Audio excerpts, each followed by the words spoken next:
কীর্ণাহারে জোর প্রচারে ব্যস্ত নানুরের তৃণমূল প্রার্থী বিধানচন্দ্র মাঝি।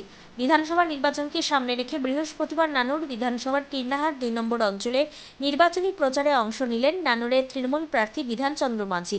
এই নির্বাচনী প্রচারকে কেন্দ্র করে স্থানীয় কর্মীদের মধ্যে ব্যাপক উন্মাদনা লক্ষ্য করা যায়। এদিন কীর্ণাহার হাসপাতাল সংলগ্ন এলাকায় অরণ্যকালী মন্দিরে পুজো দিয়ে নির্বাচনী প্রচার শুরু করেন। মন্দিরে পুজো দেওয়ার পর তিনি পায়ে হেঁটে বিভিন্ন গ্রামে গিয়ে জনসংযোগ কর্মসূচি করেন। দিঘলডাঙ্গা, মতিপুর গ্রাম, মতিপুর কলোনি, গোমাই সহ বিভিন্ন গ্রামে গ্রামে গিয়ে তিনি এই প্রচার ও জনসংযোগ কর্মসূচিতে অংশ নেন। প্রার্থীর বার্তা প্রচার চলাকালীন বর্তমান সরকারের উন্নয়নের খতিয়ান সাধারণ মানুষের সামনে তুলে ধরা।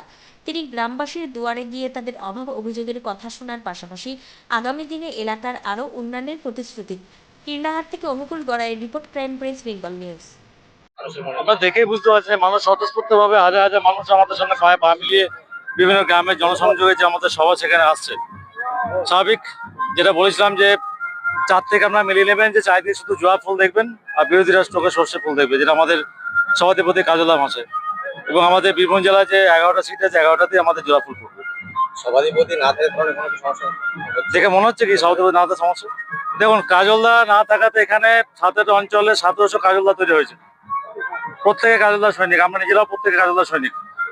তাহলে একটা কাজলদা না থাকাতে এখানে কি হচ্ছে, সবাই মিলে নিজেরা উদ্যোগ হয়ে 1700 কাজের একসঙ্গে ভোট করছে। নির্বাচনী প্রচার চালাচ্ছেন, বিরোধীরাও প্রার্থী দিয়েছে, মানে প্রতিপক্ষকে। দেখুন, গণতন্ত্রে বিরোধীরা সবাই দেবে প্রার্থী। আমি তো সবসময় বলি যে প্রতিপক্ষের মধ্যে একটা হচ্ছে গতবারের যে রেজাল্ট, আমাদের প্রতিপক্ষ হচ্ছে গতবার রেজাল্ট। আমাদের সবসময় লক্ষ্য হচ্ছে তাকে ছাপিয়ে যাওয়া। আমরা যখন দেখতে পাবো যে গতবার রেজাল্টকে আমরা ছাপিয়ে যাইছি কি আছি, তখনই জানতে পারবো যে আমাদের প্রকৃত জয় হয়েছে। বিজেপি বারবার অভিযোগ করছে যে তৃণমূল কংগ্রেস অত্যাচার চালাচ্ছে। দেখুন, যারা ভালে পানি পাবে না, যাদের লোকজন নেই, তারা তো বলবে। এখানে অনেকগুলো দল আছে, সব রকম দলই আছে, তারা সবাই বিভিন্ন রকম কথা বলবে। আমাদের বিরোধীদের নিয়ে কোনো কথা বলবো না। আমরা যেটা আমাদের লক্ষ্য হচ্ছে গতবারের টার্গেট, গতবারের যে অ্যাচিভমেন্ট সেটা ছাপিয়ে যাওয়া। কত টাকা 1 লক্ষ ভোটে লিড পাবো 1 লক্ষ? একদম। আমাদের সঙ্গে আছে কাজলা ভাইপো, আমাদের যে সাংগঠনিকভাবে গোটা এখন আমাদের বিধানসভাটা দেখছে। কাজলা না থাকলেও কাজলা প্রতিনিধি, কাজলা ছায়ার সঙ্গে আছে, অসুবিধা কিছু নেই। দাদা, আর কয়েকদিন বাকি নির্বাচন হতে, কতটা প্রস্তুতি তুলবে? প্রস্তুতি আছে, আমরা সব প্রস্তুতি শুধুমাত্র ভোটের 1 মাস আগে নয়। আমরা সেই ছাত্র নয় যে পরীক্ষার 1 মাস আগে পড়াশোনা করবো। আমরা 5 বছর ধরেই সে চলছে আমাদের জনসংযোগ প্রস্তুতি, এবং সবার উপর আছে আমাদের দিদির 100টা বেশি প্রকল্প। তা আমাদের মানে আমাদের পিছিয়ে যাওয়ার কিছু নেই। আমরা সবসময় মানুষের সঙ্গে আছি, মানুষ আমাদের সঙ্গে আছে, মিছিলে প্রমাণ হয়ে যাচ্ছে। কি বললেন বুঝলাম? এটার পর কি কি কাজ করবেন?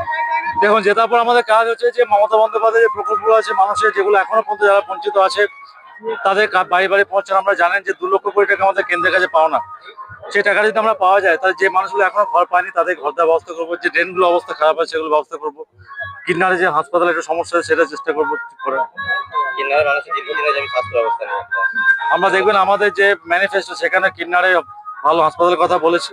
কিন্নার মানুষকে এগিয়ে আসতে হবে, কিন্নার মানুষকে সাহায্য হাত বাড়িয়ে দিতে হবে।